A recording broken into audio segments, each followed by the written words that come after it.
तो दोस्तों आखिरकार अब अजरबैजान को ये पता चला कि उसने भारत के साथ पंगा लेकर कितनी बड़ी गलती की है। सबसे पहले तो अजरबैजान जो कि भारत के बारे में बहुत ही गलत अनुमान लगा बैठा था। 2023 की बात है जब अजरबैजान के एक डिप्लोमेट ने तुर्की के मंच से कहा था कि भारत भले ही एक बड़ा देश है लेकिन भारत कभी भी अपने क्षेत्र से बाहर ही नहीं गया।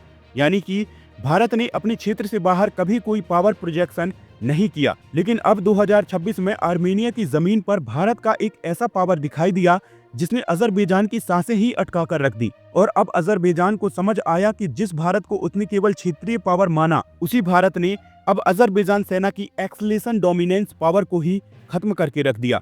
बता दें ये पूरी खबर बहुत ही शानदार है क्योंकि इस खबर में भारत के बाहर भारत की ताकत को देखा जा सकता है। दोस्तों आर्मेनिया ने पहली बार आधिकारिक तौर पर अपने हालिया सैन्य अधिग्रहण को दुनिया के सामने पेश किया। इस प्रदर्शनी में सबसे अहम बात यह रही कि इसमें बड़ी संख्या में भारत की वे हथियार शामिल थी जिसे आर्मेनिया ने भारत से खरीदा। जैसे कि आर्मेनिया ने भारत से खरीदे गए advance tool artillery gun system को पूरी दुनिया को दिखाया। इसमें भारत का 155 एम का माउंटेड गन सिस्टम भी शामिल था। भारत के Pinaka multi barrel rocket launcher को भी आर्मेनिया ने पूरी दुनिया को दिखाया। और जैसा कि पिनाका की चर्चा इस समय पूरी दुनिया में फैली है, ऐसे में आर्मेनिया ने अपनी दुश्मन अजरबैजान को ये सारे हथियार दिखाकर सीधा संदेश दिया कि अब क्षेत्र का संतुलन बदल चुका है। इसके अलावा आर्मेनिया ने भारत के आकाश मिसाइल डिफेंस को भी दिखाया। यहाँ तक कि भारत से खरीदे गए इलेक्ट्रॉनिक वायरफेयर के कई सारे सिस्टम भी दिखाई जिसमें ड्रोन हथियारों से लेकर जैमर तक शामिल थी।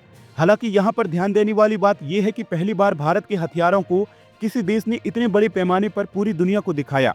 और ये भी पता चला कि आर्मेनिया के अंदर भारत के हथियारों की लिस्ट काफी लंबी है। लेकिन जब आर्मेनिया ने पूरी दुनिया को, खास करके अपने पड़ोसी दुश्मन अजरबैजान को चेतावनी के तौर पर इन हथियारों को दिखाया, ठीक उसी समय ब्रिटेन के सबसे प्रभावशाली रॉयल यूनाइटेड सर्विसेज इंस्टीट्यूट ने अपनी रिपोर्ट में बहुत ही स्पष्ट शब्दों में अजरबैजान से कह दिया कि भारत के इन प्रभावशाली हथियारों को देखने के बाद एकदम से अजरबैजान का एक्सलेशन डोमिनेंस पावर खत्म हो गया। यानी कि पहले अजरबैजान को लगता था कि वह अपने हिसाब से जब चाहे तब युद्ध की शुरुआत कर सकता है और जब चाहे तब युद्ध को खत्म भी कर देगा। लेकिन अब अजरबैजान को समझना होगा कि आर्मेनिया में भारत के हथियारों ने ताकत के संतुलन को बदल दिया है। भारत के ये सारे हथियार जो कि युद्ध में सिद्ध हथियार हैं, भारत के इन हथियारों ने यूरोपियन देशों को भी अपनी ओर आकर्षित किया। और आर्मेनिया में इन हथियारों के आने के बाद अब अजरबैजान को युद्ध से पहले खुद के नुकसान के बारे में कई बार सोचना होगा, क्योंकि भारत के इन हथियारों से अब आर्मेनिया भी ऐसे बड़े नुकसान पहुंचाने में सक्षम है जो कि अजरबैजान के कंट्रोल से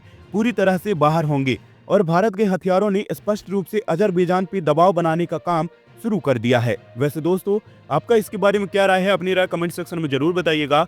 साथ ही और भी ऐसे ही नॉलेजेबल और इन्फॉर्मेटिव वीडियोस को देखने के लिए वीडियो को लाइक करके चैनल को सब्सक्राइब जरूर कीजिएगा। धन्यवाद।